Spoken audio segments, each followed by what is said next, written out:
Olá, seja muito bem-vindo. Este é o SOS Convida, o seu programa semanal que leva até você e a sua família as dicas e orientações a respeito da saúde e do bem-estar. Hoje nós vamos conversar com a Thalita Borges Figueiredo. A Thalita, ela é enfermeira no serviço de transplante de medula óssea do Hospital das Clínicas em Curitiba, no Paraná. A Thalita é graduada em enfermagem pela Universidade Federal de Minas Gerais, que é o UFMG. Ela também tem especialização em terapia intensiva neonatal e pediátrica pela Pontífica Universidade Católica de Minas Gerais, a PUC, e ela também tem mestrado em enfermagem pela Universidade Federal do Paraná. Hoje o nosso tema é doenças hemopatológicas e oncohematológicas, infanto-juvenis, e também nós vamos falar sobre o transplante de medula óssea. E eu já vou fazer a primeira pergunta para você, tá bom, Thalita? O que são doenças hematológicas e oncohematológicas, Thalita? Olá, Patrícia. Olá a todos que estão assistindo aqui ao SOS Convida.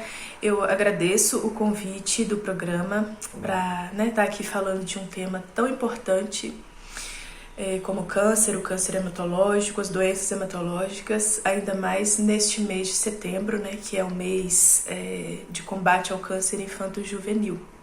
Então vamos começar a falar sobre o nosso tema, que são doenças hematológicas e oncohematológicas. Então, são doenças relacionadas ao nosso órgão medula óssea. Então, a gente tem um órgão no nosso corpo, no interior dos ossos, chamado medula óssea.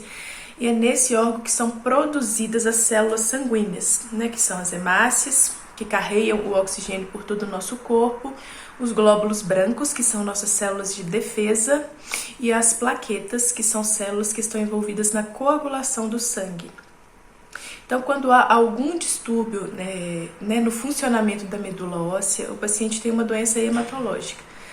Quando essa doença é maligna, então aí vem o câncer hematológico ou doença oncohematológica, por vezes até conhecida como câncer no sangue, mas que seria na medula óssea, que é o órgão que produz o sangue. Então, doenças hematológicas são doenças que envolvem um mau funcionamento da medula óssea. Quando há uma malignidade nisso, seria o câncer hematológico ou a doença oncohematológica. Thalita, você pode trazer para o nosso programa alguns exemplos dessas doenças? Sim, posso sim dar alguns exemplos. São diversas doenças hematológicas e oncohematológicas conhecidas atualmente. As doenças hematológicas eu poderia citar a anemia plástica ou aplasia de medula, a síndrome da imunodeficiência, síndromes da imunodeficiência, que são diversas também, a anemia de Fanconi, a anemia falciforme, as talassemias, diversas doenças hematológicas. E como doenças oncohematológicas, que seriam até mais conhecidas da população geral, só de falar o nome assim, seriam as leucemias, os linfomas, os mielomas, as síndromes mielodisplásicas, mas são infinitas doenças hematológicas e oncohematológicas que temos conhecidas hoje. Thalita, qual a prevalência dessas doenças na população infanto-juvenil? Quando eu citei doenças hematológicas, doenças relacionadas à medula óssea, mas ainda não falando de câncer, como as talassemias, as anemias aplásticas, a anemia de Fanconi, as imunodeficiências, são doenças raras na população. Precisam de diagnóstico, de tratamento, mas são doenças mais raras. Quando a gente se refere já ao câncer infanto-juvenil, são diversos cânceres. A gente tem, por exemplo, o neuroblastoma, que é um câncer das células do sistema nervoso periférico. A gente tem o retinoblastoma, que é o câncer da retina, do fundo do olho. A gente tem o tumor de Wilms, que é um tumor dos rins. Temos osteosarcoma e sarcomas, que são tumores de ossos e partes moles. Então, são diversos cânceres infanto-juvenis. E a gente está falando de uma população até 19 anos. O INCA, que é o Instituto Nacional do Câncer, ele estima que nesse triênio que estamos vivendo, que vai de 2020 até 2022, surgirão aproximadamente 8.500 novos casos, né, de cânceres infanto-juvenis na nossa população. E atualmente o câncer infanto-juvenil está entre as doenças que mais matam nessa faixa etária. Então, de todas as doenças infanto-juvenis, o câncer é a doença que mais mata a nossa população infanto-juvenil. E falando de câncer, e de hematologia que a gente está abordando hoje, nesta faixa etária, de 1 a 19 anos, o câncer, das células sanguíneas é o que mais afeta a população infanto-juvenil. A gente tem a leucemia. A leucemia está entre 25% e 30% dos casos de câncer infanto-juvenil. Então, assim, o câncer oncohematológico, leucemias e linfomas, é o câncer que mais acomete essa população. E Thalita, quais são os sintomas e como é feito o diagnóstico dessas doenças? Sim, Patrícia, precisamos sim falar de sintomas e diagnósticos dessas doenças. Vou falar aqui então, como eu falei que o câncer mais prevalente na população infanto-juvenil é o câncer hematológico, que seriam as leucemias, os linfomas. Então vou me ater a esse grupo, a esse grupo de doenças do câncer hematológico.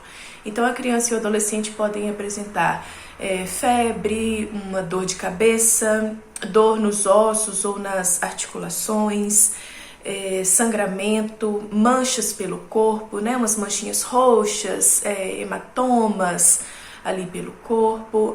A criança ou adolescente pode ter uma perda de peso, significativa num curto espaço de tempo. Podem ter linfodenomegalias, que é um aumento dos linfonodos, principalmente na região, aqui do pescoço, na região cervical, debaixo do braço, ali na região axilar. Criança também pode se queixar de enjoo, pode vomitar, então são diversos sintomas. E o diagnóstico, dessas doenças, oncohematológicas, desses cânceres no sangue infanto-juvenis, é feito pelo profissional médico. Ele vai reunir informações, do histórico dessa criança, com uma entrevista, com a criança, com a mãe, com o pai. Ele vai também pegar informações do exame físico que ele faz nessa criança e também informações de exames, como o hemograma, que é um exame de sangue. E aí, partindo para exames mais específicos, quando já é uma suspeita do médico, uma punção e biópsia de medula óssea, que é feita ali no nosso osso do quadril, na parte de trás ali no osso do quadril, onde é retirado um pouco dessa medula óssea, até tirado um pedacinho ali do osso para fazer exames específicos, para poder fechar o diagnóstico de uma possível doença oncohematológica. Thalita, agora uma pergunta extremamente importante. Qual é o papel dos pais, dos responsáveis ou dos cuidadores na prevenção dessas enfermidades, dessas doenças, Thalita? Sim, Patrícia. Então, assim, qual que é o papel até da sociedade, nessa prevenção da doença oncohematológica? Mas aí a gente vai falar principalmente dos pais, dos cuidadores, dos responsáveis, que são as pessoas que estão mais próximas a essas crianças, a esses adolescentes. É preciso, Patrícia, muita atenção e cuidado. Porque, como eu disse, sim, como a gente estava falando dos sintomas, tem sintomas que são inespecíficos, Por exemplo, uma febre. Qual criança e adolescente que não tem uma febre, que não tem uma dor de cabeça? Mas é preciso que a gente esteja, assim, bem atento a esses sintomas e a esse conjunto de sintomas para que a gente possa procurar ajuda o mais rápido possível, para que a gente possa procurar um serviço de saúde e um profissional de saúde o mais rápido possível. Porque quando a gente fala de prevenção do câncer oncohematológico, isso é complicado, assim, porque ainda os estudos, a ciência está evoluindo, mas os estudos ainda são raros quanto a causas. Então, quando a gente fala de prevenção, a maior prevenção ao câncer hematológico atualmente é o diagnóstico precoce. Então, estar atento aos sintomas dessa criança, às queixas dessa criança, para poder fazer o diagnóstico precoce.